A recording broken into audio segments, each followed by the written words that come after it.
Well, here we are in Huntsville Nursery again, or landscaping, I should say. This Yes. is Ralph. We're here to look at some garden construction ideas to help you if you're planning a new garden. You might want to incorporate some of these. So, we're by the pond, which is an ornamental goldfish pond, but you have a slightly different twist to this, yeah?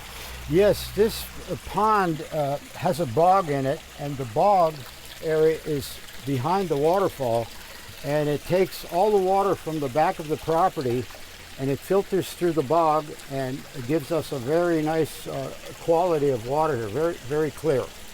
So it's actually part of a system as well. So from this building, the water is collected and fed to the bog area to be purified.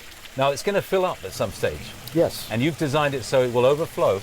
Yes, as the pond fills up and overflows, our overflow is right here, and the water will go across the driveway here and down to our rain garden. Brilliant. Let's go and have a look at it. Yeah, let's have a look.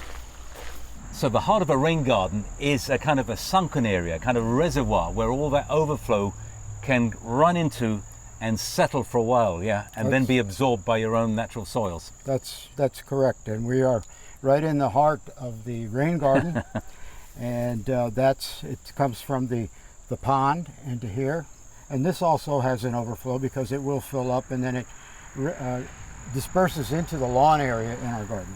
So it actually eventually waters your garden. Yes. Giving it more time to be absorbed. That's correct. To run into it, to percolate. The lovely thing about the rain garden is that you can plant around the edge, or even in the actual reservoir itself, some kind of swamp-loving, some moisture-loving plants. Absolutely. What a great idea. And you can read online about rain gardens. There are all kinds of complex ways of doing it, but this is a very simple, easy one to do. Very simple. Very, very simple. Just follow the path of your water.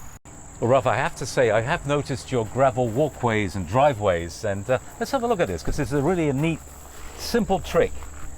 You can put concrete on it, you can blacktop on it all, but the look of this and the feel of this, I think is much more natural. The texture of it, and it's a permeable surface that the water will go through it.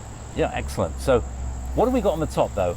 This is 1B crushed stone, readily available at any of the quarries in Northeast PA.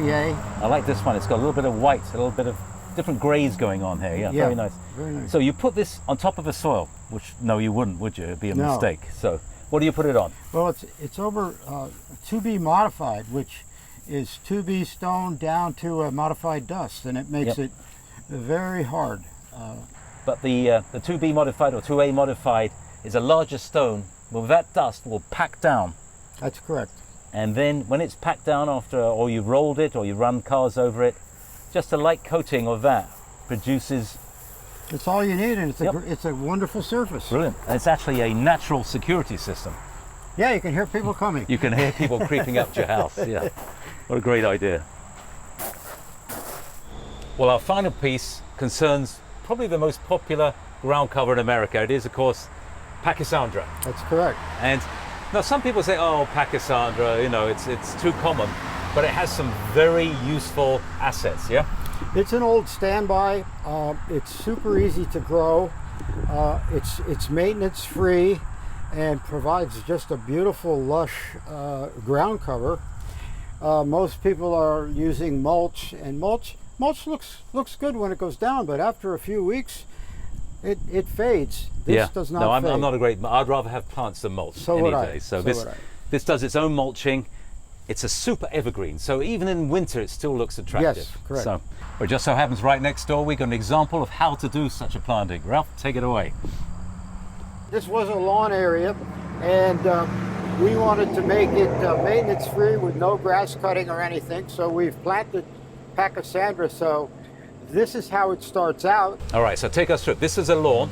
Did you dig up the turf? Did you leave it? We did not dig up the turf. We used a herbicide on it and knocked it out. And we did not till, because when you till, you bring up all kinds of things that are under the soil. Stones and debris and whatever. Yeah. So then you put what on top of it, on top of the turf? We used some planktone and hollytone mixed in, and we used mulch, and the mulch is a covering that's it'll eventually dissipate, and planted the bare root seedlings in here with a steel bar. And we've got, as you can see, we've got some irrigation here. Water is very crucial to getting this going. Gotcha, because the roots are tiny. Yes. When you buy them, you're buying them in flats, are We're you? buying them in flats of 100 plants. 100 plants. So how many flats did you put in here? We've got eight to 10. That's possibly 800, almost 1,000 Yes. plants. So it gives you an idea. But when you buy them in flats, it's fairly cheap. Yes. And give an example. There's probably what? How many plants per square foot? About 3. 3 plants per square foot would be an ideal way of doing it. So in 2 to 3 years, it's going to look just like this, yeah? That's correct. No cutting. Lawn is very expensive in terms of labor. And if you've got ground covers, it's much, much cheaper. So excellent job. And There's it looks better. It looks fantastic. You will find though, because this is a bit more sunny, that it will be a little lighter in shade because it tends to bleach out just a bit. That's correct. But it's going to be fantastic. Nice entranceway. Anyway, Ralph, thanks Hey, very much. thank you Been for a pleasure. coming. Great tips as always. Thank you.